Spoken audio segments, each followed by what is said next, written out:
I got a question for you.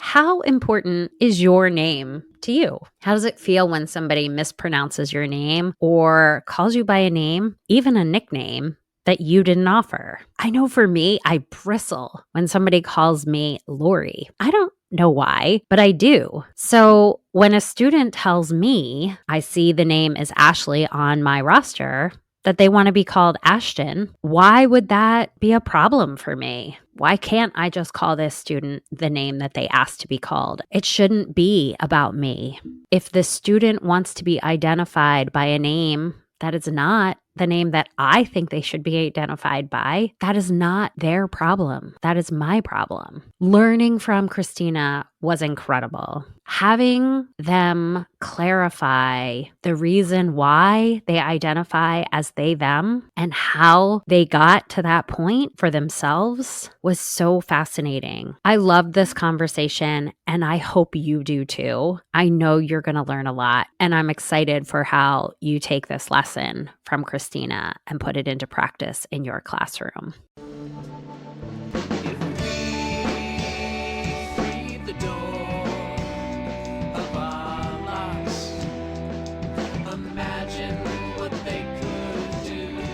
Welcome to the podcast Education Unimagined, where we give students an opportunity to share their voice in a system where often their voice is unheard. I ask them to share their experience and advice on how we can improve the experience for everyone. Thank you for joining me on the podcast today, Unimagine Cristina. It's really great to have you. I heard you on Matt Gilhooly's podcast, The Life Shift, and your interview resonated with me, and I couldn't wait to find out what in education can we learn from your experience. I wanted to start with the fact that you identify as they, them. And for a lot of people in the older generation, that feels really foreign. Could you share what that mean for you to identify as they, them? To identify as they, them for me means just being a human being, being recognized as the human entity that I am. It means identifying as a human being, just like the rest of us. I actually stumbled upon a documentary that I did on myself for a school project about 10 or so years ago. And I asked myself for this documentary to look in the mirror and ask myself what I saw. And I asked myself, do you see her? Do you see she? Do you see a woman? And the answer was not really. Direct quote from 10-year-old Cristina, not really. And so I looked in the mirror again and I thought, all right, do we see he, him, his? Do we see a man? Is that what I see when I look in the mirror? And the answer again is not really. It's not a hard no on either of them. It's not a hard yes on either of them, but it's not really. They just don't align with me. I just don't feel set in that box, because within this society that we have, that means something. To be a woman means that you're associated with a specific set of gender roles. To be a man means that you're assigned a specific set of gender roles. And from what I see within society, I don't think that those gender roles actually make sense or are actually true to the majority of society. I don't believe that all men act this way. I don't believe that all women act that way. And when I look at myself, to put myself in one of those boxes just feels incredibly limiting, because I know that I'm so much more than that. That is what I would say using they, them, their pronouns means to me. I should also tell you, I am non-binary, which means that, again, I am not male, I am not female. I identify as everything in between and nothing at all. And sometimes I find myself labeling myself as agender, which means that I don't recognize any gender as well, which is another layer that we could go into, Lorraine, which is gender is also fluid, just like sexuality is fluid. And so you don't have to have a fixed label for yourself throughout the entirety of your life. There may be moments where you feel one way, and there might be moments where you feel a different way, and that's okay. So then, for me as an educator, how do I validate those feelings? Society has really binary genders, and it's not a new thing, but it's new to our experience that people like yourself are identifying this way. How do I engage in a way that allows you to be seen? I've been thinking a lot about that. You're in a unique position, Lorraine, and educators are in a unique position where you are outside of the household for many people. And inside the household can be a stressful place. No matter your situation, you likely want to make your family proud. And so you maybe allow yourself to do things outside of your home in a school setting, or explore things in a school setting where you feel a little bit more able to be free and be yourself. So, educators, one of the first things that I would recommend would be first and foremost leading by example. So, using your pronouns, making that heard and making that a standard normalized process where you say, this is my name, these are my pronouns, this is how I'd like to be referred to. Even if those are what we would call quote unquote normal, or if you're cis and your pronoun and you align with your gender at birth, then using those pronouns,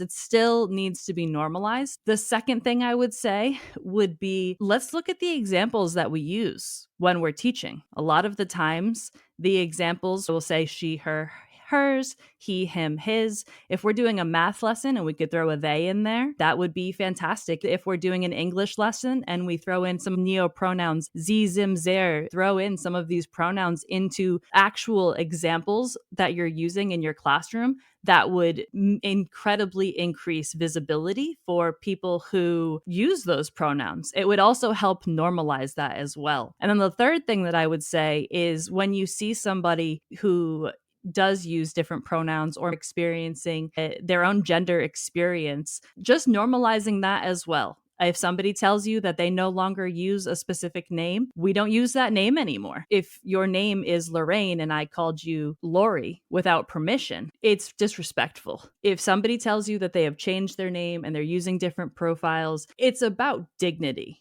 It's about recognizing them for who they are. And nobody will understand anyone better than one person understands themselves. So if somebody comes to you with something, I would just recommend following their lead. Names are the first interaction you have with somebody.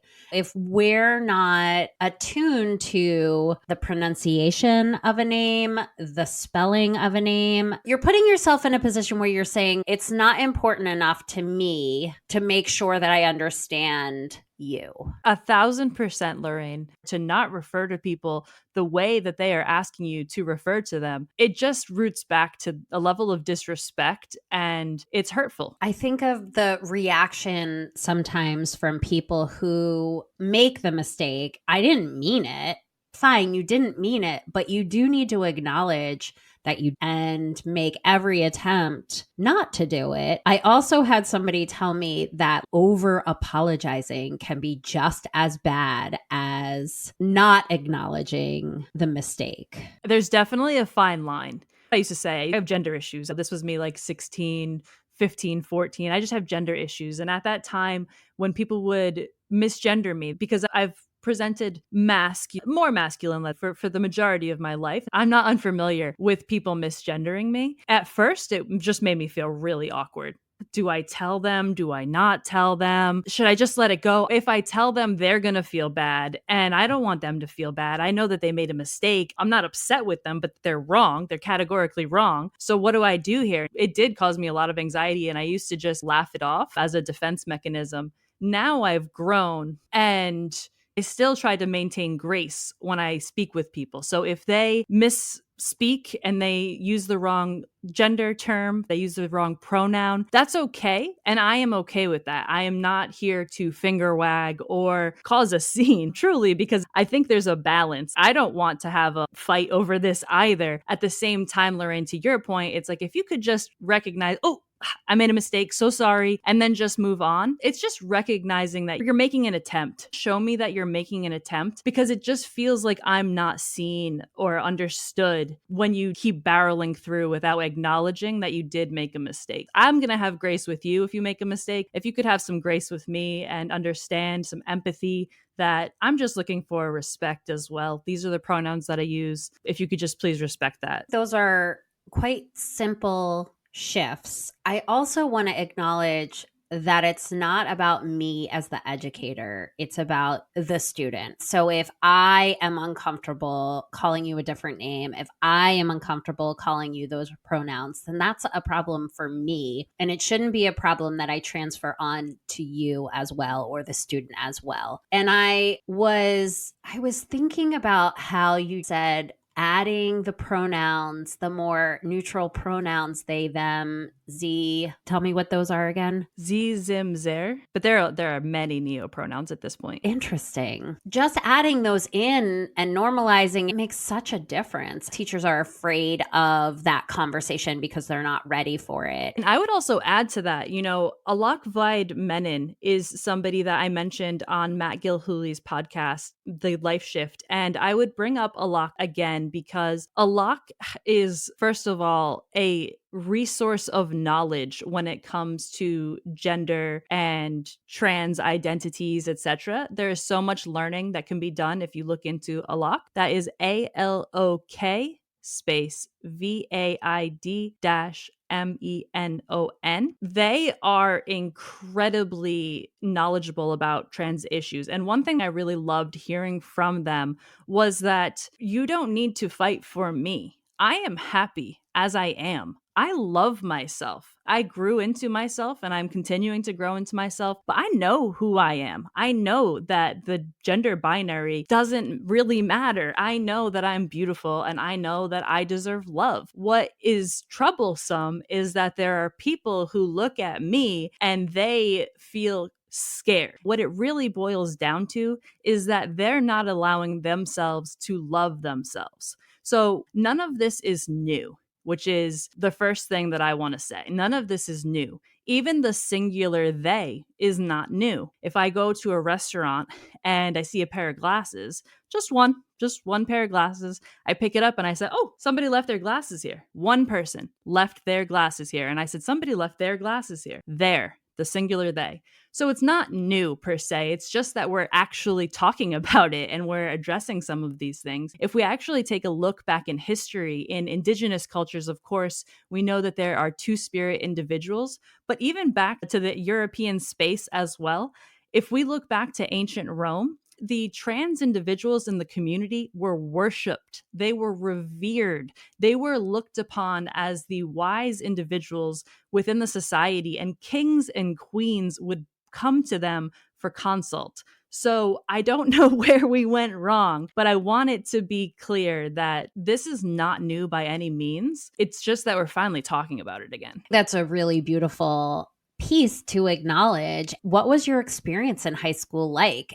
Coming to this realization or coming to this acknowledgement. I don't think it was a realization, but an acknowledgement that society says you should be A or B. And you're like, not really. I struggled with it for a long time because I'm also pan. So there were two things that I was dealing with at once. One was my sexual identity and one was my gender identity. And then the intertwining of those and then peeling back the layers of each. I was comfortable enough with my sexuality. I was outed. At first, that was jarring to just feel so exposed on something that was so deeply personal to me, and I wasn't ready to share it with the world. But it was also incredibly freeing. Now, gender was something that took a little bit longer for me to come to terms with. Again, not realization, to your point, acknowledgement. I had struggled with it from my earliest memories. I remember drawing pictures of what I wished that I looked like, and I would draw these figures, and this was very early on, but I would draw these figures with this very square jaw. I wasn't sure where that was coming from, but I just felt the need to keep drawing it and drawing it. So how it ended up playing out was I would be more sporty, and that is why it's like agender. That's not a masculine thing. Women can play sports, but in this world that we live in, I was very active in sports. I would tend to wear athletic wear in my day to day. So I would present in a more masculine way, but I was very afraid to identify with the word trans because it felt so large, especially because I didn't have the understanding of the language that we have today. So I didn't feel, remember, I looked in the mirror, I said, man, not really, woman, not really. And so I didn't feel like I could belong to the trans community because I didn't fit in just one box. As I've continued to learn and grow, I have found that trans is actually just an umbrella term. So there are two camps that you can be in as a human being. You could be a cis individual, which means that your body parts align with your gender, or you could be trans, which is anything else. So, trans is really an umbrella term. There are non binary people and people who identify with other genders that don't necessarily like to identify or use the word trans. Again, if somebody doesn't want to identify with a word, we don't use that word for them. So, I respect non binary people and other various gendered individuals who don't like to use the word trans. But for myself, I do identify as trans, and I just want to make it clear that it did take me a long time to get to a place where I felt comfortable using that word because of the stigma that society puts on it. One of the first moments of dysphoria that I can really identify is feeling like a crossdresser. I have these womanly parts, but I feel like I'm cross dressing when I wear a dress. I don't feel like I'm representing myself. I feel like I'm representing someone else. In sophomore year of college, one of the biggest moments for me was during that summer, I actually cut my hair off. If you're just listening audio wise, I got a fade on my sides and 5 inches on the top. It changed my life to be able to allow myself to make the changes to my body that made me feel my most authentic self.